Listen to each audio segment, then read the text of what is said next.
Hello la famille, bienvenue sur A-Club Série. J'espère que vous allez bien, ainsi que tous vos proches. Suivez ce nouveau résumé de votre série préférée du moment. Alors, pour vous qui êtes nouveau sur cette chaîne, n'hésitez pas de vous abonner en cliquant sur le pouce rouge en dessous et appuyez sur la cloche de notification pour ne rien manquer, sinon vous serez les gros perdants de cette chaîne. Alors installez-vous confortablement et on se retrouve après les génériques complets.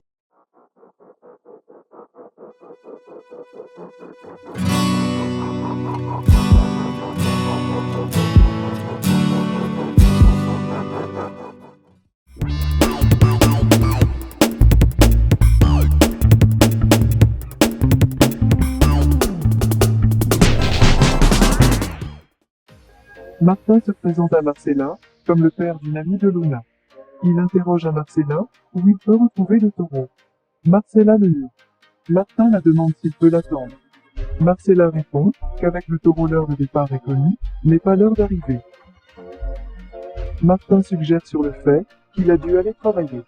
Il la demande également dans le domaine où il se trouve. Le taureau apparaît et il demande à Martin ce qu'il cherche. Alicia confronte sa mère. Madame Eva fait semblant d'être innocente, commentant que ce n'est qu'une petite distraction, et d'ailleurs, elle vient de gagner. Alicia, furieuse, la demande comment elle a pu oser voler le bijou de Fedora pour le mettre en gage. Madame Eva le nie et déclare que Fedora l'a inventé. Fedora répond que les caméras de la maison de Rebecca l'ont capturé en flagrant délit. Madame Eva prend rapidement ses affaires en déclarant qu'elle est une vraie dame irréprochable et qu'elle n'a pas l'intention de s'abaisser au scandale. Elle rappelle à Alicia qu'elle est sa mère et qu'elle lui doit le respect. Mais comme on dit, élève des corbeaux et ils t'arracheront les yeux. Madame Eva part. Et Alicia, à côté de ses amis, ne croit pas au cynisme de Madame Eva. Alicia interroge la jeune femme qui travaille au casino. Elle la demande depuis combien de temps que sa mère y assiste et à quelle fréquence. Le taureau demande à Martin la raison de sa présence.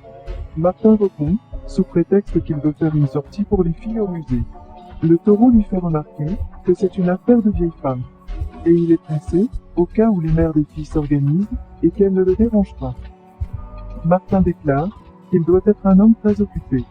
Il lui demande quel est son travail. Le taureau plaisante, en disant qu'il est acteur, puis invente qu'il est un marchand de boissons pour bar, ou restaurant, une entreprise très bien établie, et c'est unique. Kike et Luna arrivent du supermarché. Kike lui fait remarquer la présence de l'officier Karina. Luna répond que la voiture elle se trouve appartient au père de Sofia. Kike avertit son père de l'officier, et le taureau suspectant les vraies intentions de sa visite. Facundo montre à Maruya la vidéo du meurtre de Simon. Il souligne qu'il est très étrange que Mujica soit apparu immédiatement après le meurtre, comme s'il savait ce qui allait se passer.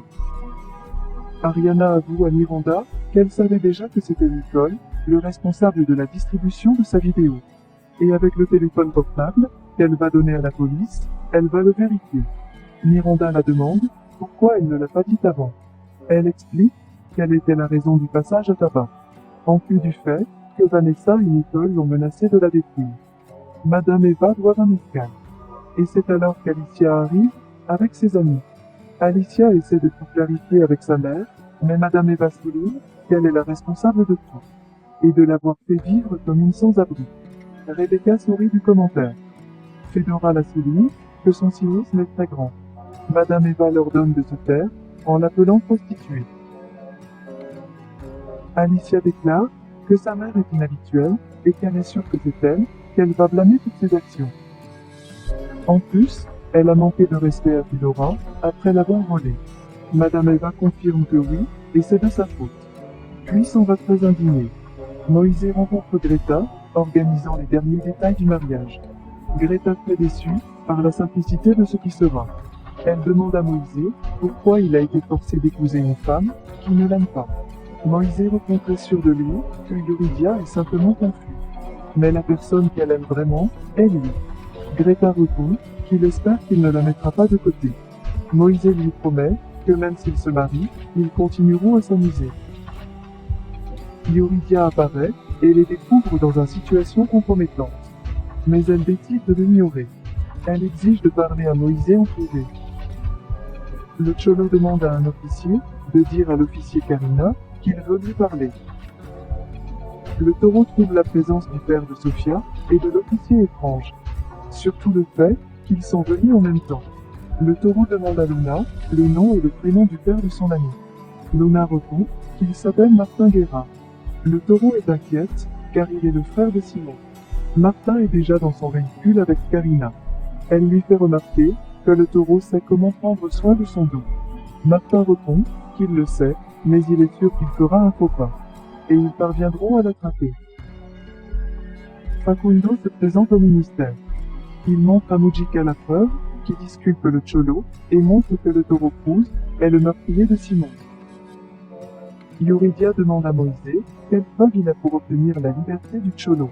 Moïse répond que certains avocats sont comme des magiciens, ils ont leur tour. Mais elle doit l'épouser le lendemain, une fois le Cholo en liberté. Yuri la prévient qu'il vaut mieux ne pas tricher. Moïse répond qu'il remplira sa part du deal. Mujica demande à Facundo pour que Martin se présente au ministère pour dénoncer et livrer la vidéo complète. Facundo accepte. Mais avant de partir, il l'avoue que le moment où il est apparu sur l'enregistrement est suspect. Et c'était quelques minutes après le meurtre de son fils. Sergio arrive à la chaîne, déclarant qu'il serait là Sergio Carranza pour un bon moment. Devant les regards étonnés de tout le monde, mais les applaudissements d'enfants. Julieta demande à Yaya pour Sergio. Elle répond qu'il est allé à la chaîne. Julieta ne peut pas croire qu'il ne lui ait rien dit. Et il a même dit au revoir. Sergio demande au diable si Alicia et Martin se sont séparés. Le diable sans autre choix le confirme en déclarant que c'était l'initiative d'Alicia. Sergio est heureux. Martin appelle Yuridia et dit qu'il a de bonnes nouvelles en faveur du cas du Cholo. Yuridia accepte immédiatement de se rencontrer avec lui. Alicia se présente à la maison familiale pour rendre à Sergio son prix national de journalisme. Elle trouve agréablement Gonzalo. Alicia demande à Yaya comment va Sergio. Elle déclare que ça va, mais Sergio est déjà allé à la chaîne et Julieta s'en fiche de la santé de Sergio. En ce, Sergio arrive et s'excite de voir Gonzalo et Alicia. Alicia lui remettre le prix, commentant que c'est une longue histoire à raconter, mais elle le fera. Sergio le remercie et lui demande si elle veut manger quelque chose. Alicia refuse, arguant qu'elle a beaucoup de choses à faire et qu'elles ne vont pas la convaincre. Mais avant de partir, elle fait quelques observations sur l'entretien de la maison. Ce qui excite à nouveau Sergio, il lui demande s'il a déjà une réponse pour lui. Alicia l'évite et se retire. Ses enfants et Yaya sourient quand ils le voient essayer de conquérir Alicia. Karina demande à Gutiérrez de continuer à surveiller la maison du taureau sans rien dire à Mujica, car ils vont le surprendre avec un très gros poisson, il ira même à les remercier. Mujica appelle le taureau pour l'informer à propos de l'enregistrement.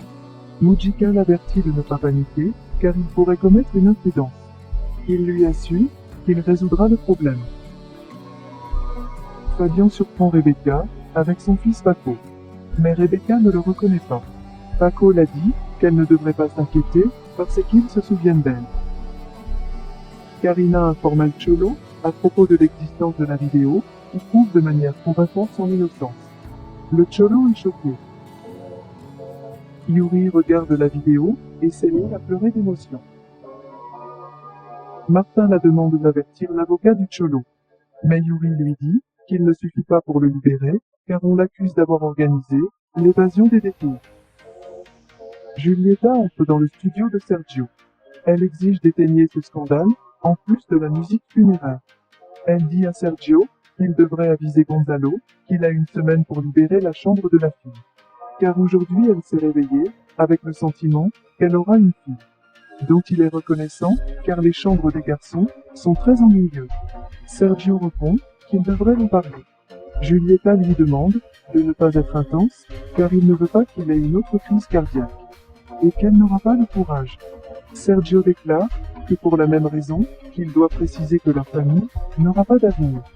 Et quand il était sur le seuil de la mort, il a découvert qu'il aime toujours Alicia et veut la récupérer, car elle est une femme libre et il veut l'être aussi. Alors il lui demande de quitter la maison aujourd'hui même.